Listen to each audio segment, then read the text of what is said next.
This is a Flow 2 production.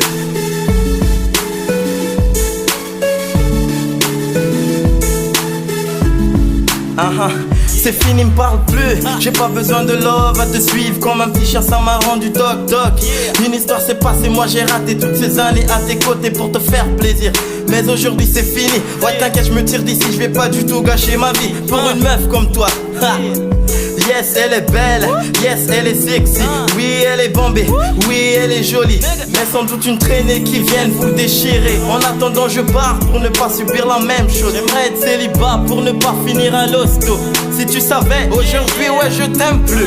Si tu savais, j'ai de la haine pour mes vécus. Si tu savais, en ce moment, ouais, je suis déçu. Si tu savais, yeah. Isuzani eftra we tenga tiano Zauna tenga fa Dasanu fino we azambela rek baby zafanino Zanino no zarek fong me famjo Nadinga no zen Kwano amfuko amisang baby Don't never zara dinga no Tapano, dovitava ku atramize Sati piano, easy Oh, tisenkocha no se Bab tam no kenararo tino Oh, if I tankoze Misogiano Tamze vida trize Itiakwano Isuzani eftra we tenga tiano Zauna tenga fa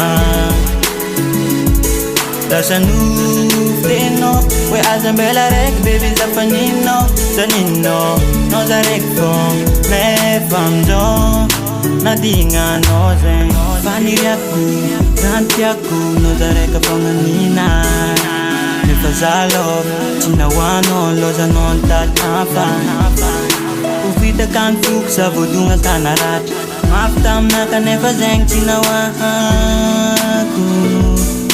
Karesin sisifatan tarat sisareng Iyan Isuzani eftra we tenga tiano Zauna tenga fa